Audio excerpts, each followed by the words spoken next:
So, she sits there calm, relaxed, almost bored, because she thinks this is just a formality. She thinks this is about paperwork. She thinks she's safe. What she doesn't know is that for the first time in 20 years, the people across from her already know everything. And this conversation is about to end her career, her freedom, and the version of herself she's been hiding behind for decades. This is the interrogation of Stephanie Lazarus, a police officer, a trained interrogator, who never thought she'd be the one in the chair. In 1986, a young woman named Sherry Rasmussen was found dead inside her Los Angeles apartment. She had been brutally beaten. Her body was discovered by her husband when he came home from work. At first glance, it looked like a burglary gone wrong. The apartment had been ransacked. Items were missing. There were signs of a struggle. Police quickly labeled it a burglary homicide, case closed, or at least set aside. But almost immediately, things didn't sit right. Sherry had been recently married. She was happy. She had no known enemies. And there were things in the apartment that a burglar would normally take that were left behind. Jewelry, cash, electronics. Even stranger, Sherry had been involved in a very uncomfortable situation before her death. Her husband's ex-girlfriend, a woman who refused to let go, a woman who had been showing signs of obsession. Her name was Stephanie Lazarus. At the time, Stephanie was already a police officer with the LAPD. That mattered, because when investigators looked in her direction, the idea was quietly dismissed. A cop wouldn't do this. A cop wouldn't get away with this. A cop wouldn't risk everything. And so, Stephanie Lazarus faded into the background. She married someone else. She built a career. She rose through the ranks. She even worked in internal affairs. Meanwhile, Sherry Rasmussen's family never stopped pushing. They believed this case had been mishandled. They believed someone had been protected. They believed the truth had been buried. Years passed, then decades. Technology changed. DNA testing improved. And in the mid-2000s, the case was quietly reopened. Investigators went back to the evidence. They re-examined the bite mark found on Sherry's arm, a bite mark that had never been properly tested. And when DNA finally came back, it didn't point to some random burglar. It pointed directly to Stephanie Lazarus. The problem? Stephanie was still a cop, still respected, still protected by time, reputation, and silence.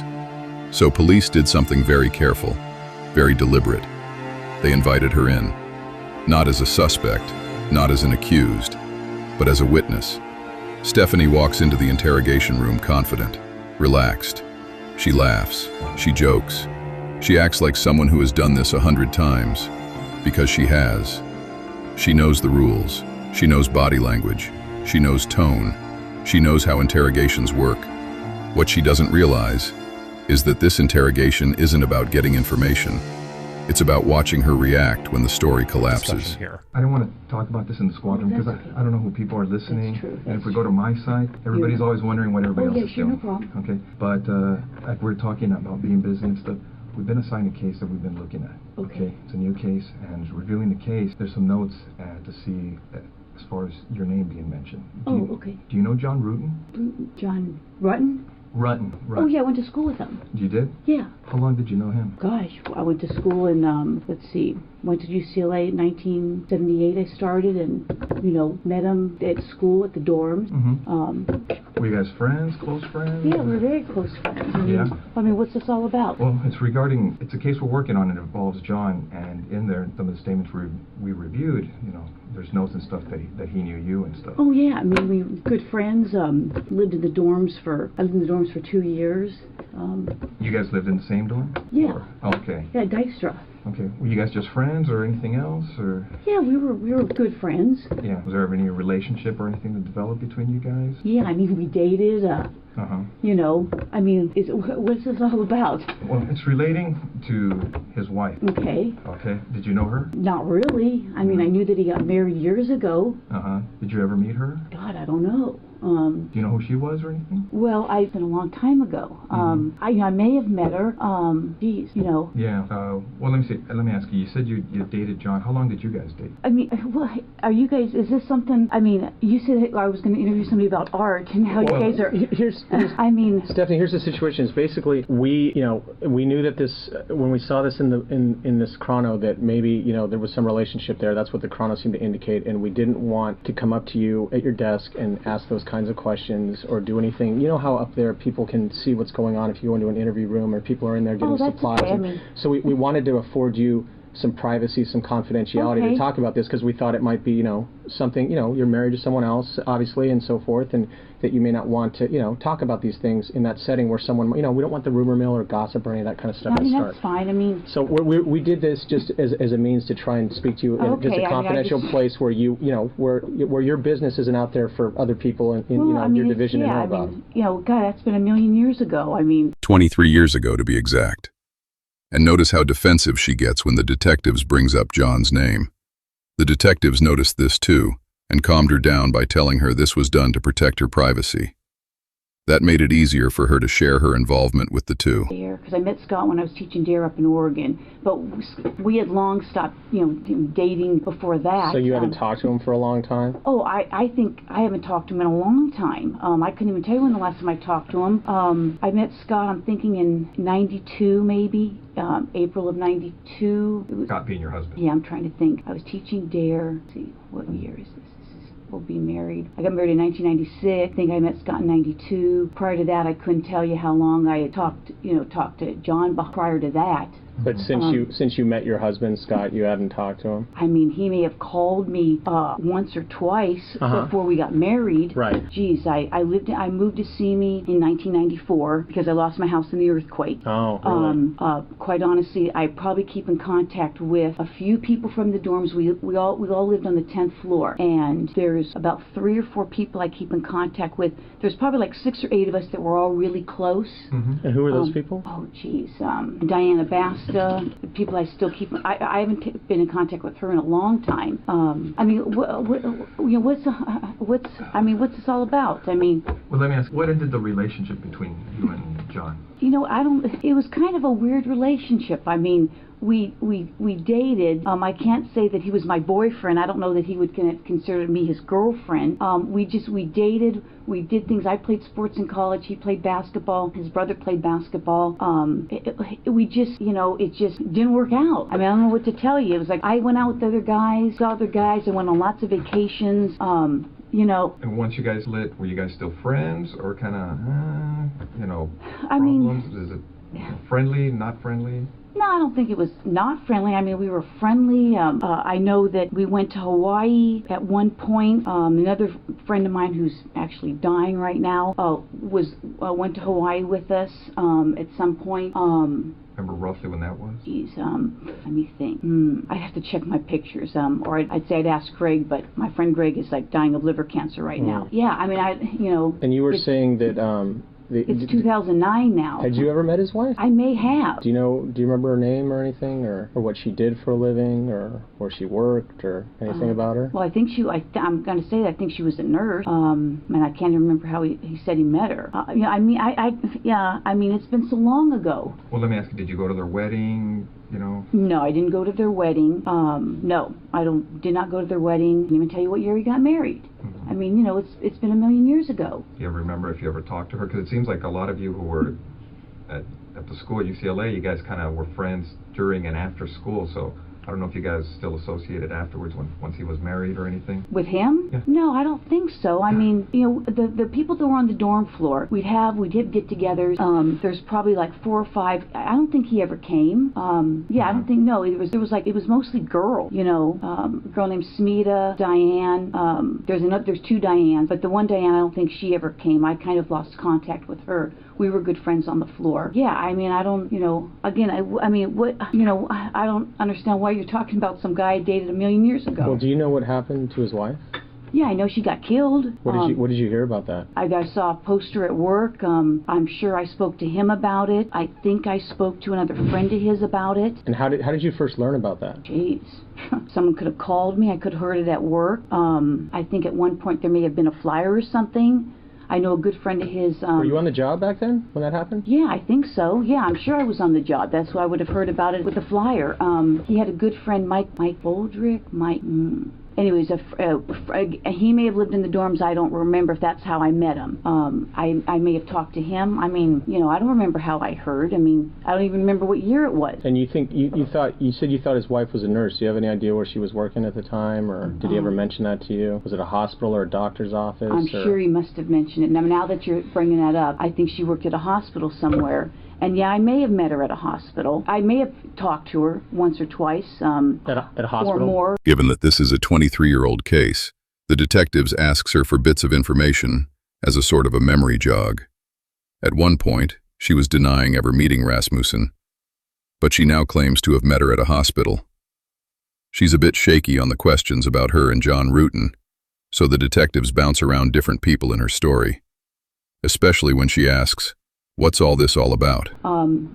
You know. But being that you were kind of used to see John, you know, was everything okay between you guys? I mean, there was never anything uncomfortable or anything between you and her? You know, I don't know. I mean, it's been so many years. I mean, uncomfortable. I mean, I can't even remember if we had a conversation. I mean, we may have. I may have seen her at his apartment. You know, geez, how many years ago was that? I don't even know what year she, you know, got killed. Where was his apartment? On Roscoe. Okay. Yeah, Roscoe and east or west of DeSoto. Either east or west of DeSoto. Do you know where he moved after? Did he move after he got married, or do you know? Or I'm sure he did. Did you know where he was living, or somewhere in the valley? Did you ever visit him and his wife? No. No, never went out to, you know, get together, dinners, anything of that nature? No. Like I said, his sister used to come over. His sister had come to my place. I knew his brother because his brother played basketball at Northridge. In fact, I was just coming across some pictures that I just scanned from. I take a lot of photos, like 10,000, and I just did a service where I scanned everything. And I'd seen some pictures of his brother playing basketball. You just put them all on your computer so you could have them accessible and do things with them? Well, my partner is a big photo thing, and he had a deal to scan. So I spent a ton of time just scanning photos. I mean, I paid a company to do it. So I've got photos of, his brother, his sister, you know. 10,000 pictures? Oh, yeah. How long did that take them? Months. Now, what do they put that on a? I'm just curious myself. Do they put it on a? They get that all on one DVD? They don't need like a hard drive or anything? No. There's like I think 11 DVDs. Yeah, I don't even have time. It's a series of DVDs that they put them on. Oh yeah. Oh okay. Yeah, I'm not that familiar with computer stuff, so that's why I was asking. It's like 11 DVDs. Oh okay. So, you know, I haven't had a chance to go through them.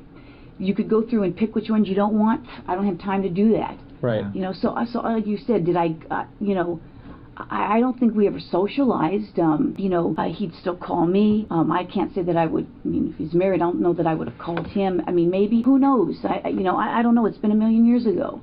How long was John married before his wife died? I have no idea. I have no idea. And, after his wife died, did you talk to him again or anything? Yeah, I mean, I did talk to him. Mm-hmm. I talked to him, probably his parents, probably some other friends. You know, I'm sure I talked to him. Yeah. But you're not sure where he moved to after he got married? No idea. I mean, never went over to visit him or I don't think. meet his wife, I don't think so. I mean, I don't know. I don't think I did. I mean, I know he lived on Roscoe for a long, long time. I mean, I may know. I mean, he may have told me where they lived, somewhere in the valley. I mean, he may have said I lived over such and such, but I couldn't tell you specifically where. But you don't remember specifically ever going over to visit him or visit them at wherever he moved when he left Roscoe? I honestly, I don't know. I don't think so, but okay.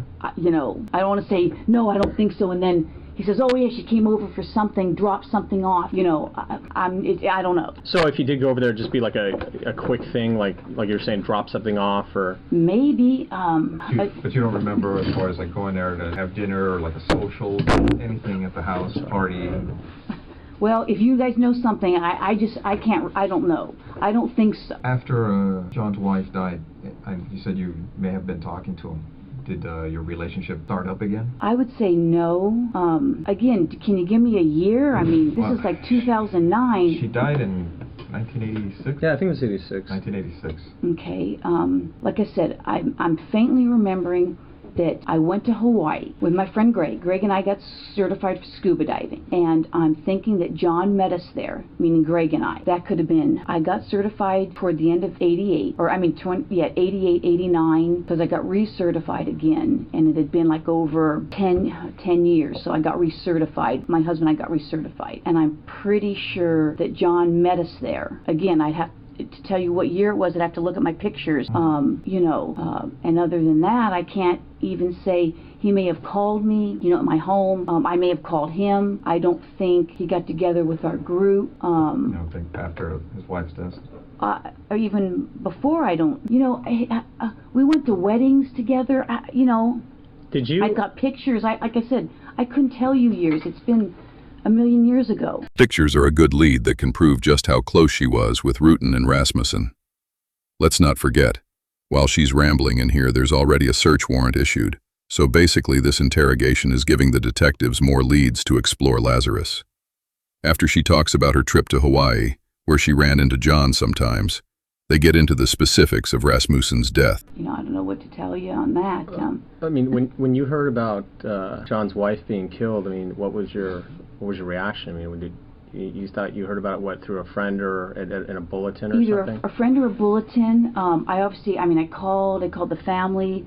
I called maybe some of his friends that I knew, and obviously it shocked you if I heard it at work, which I may have. I faintly remember a bulletin going around, either that or somebody called me. I honestly don't remember. Right. And then I called his family. I don't know initially. I can't say if I initially spoke to him or not. I honestly don't remember. I may have said to somebody, "Hey, have him call me if he wants to talk," and then he may have done that. Do you know what the circumstances were regarding her death? Geez, let me think back. I don't know if it was, if it was a burglary or something. It's been so many years. I can faintly think that I may have saw a flyer. Yeah. May have had her picture on it. That's why I say, if somebody had called me, I may not have known what her last name was. I may have. Maybe if you told me, I would remember it. Do you remember the first name? Shelley, Sherry, I don't know, something maybe, like I said, it's been so many years. And At first, Stephanie speaks easily. She talks about her career, her background, her relationship with Sherry and Sherry's husband. She minimizes everything. "Oh, we weren't that close. It wasn't serious. I had moved on." But the detectives don't challenge her. They let her talk. They let her relax. They let her build confidence. Then, slowly, they tighten the room. They ask about the day of the murder. She gives an alibi. She sounds sure. Too sure. She claims she was nowhere near the apartment. She claims she barely remembers that time of her life. And then comes the moment she never expected. They bring up DNA. Not aggressively, not accusatory, just casually. They mention the bite mark. They mention advances in testing. They mention that the evidence was re-examined. Stephanie freezes. It's subtle, but it's there. Her face tightens. Her eyes blink faster. Her voice cracks just enough to notice. She laughs, a nervous laugh, the kind that doesn't match the moment. She says that's impossible. She says there must be a mistake. She says science can get things wrong. This is where everything changes. The detectives explain that the DNA from the bite mark matches hers. Not kind of, not maybe. It matches. And for the first time in 20 years, Stephanie Lazarus realizes the ground is gone. Her reaction is immediate and uncontrollable. Her face contorts, her jaw tightens, her eyes widen. She makes a sound that isn't a word, isn't a sentence, isn't even human. It's a release of panic. She rocks back and forth. She stares at the table. She shakes her head over and over. This is not the reaction of an innocent person. This is the reaction of someone whose entire life just flashed in front of them.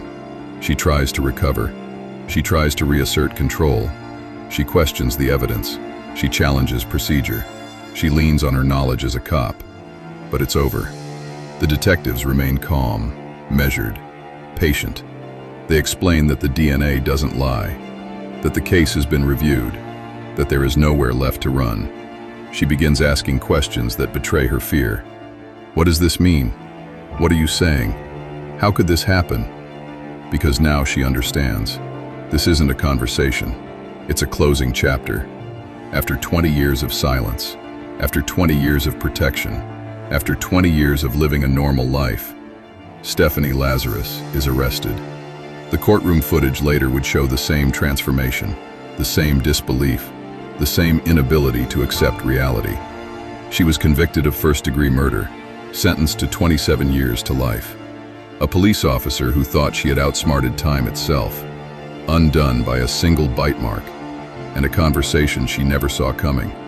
The most chilling part?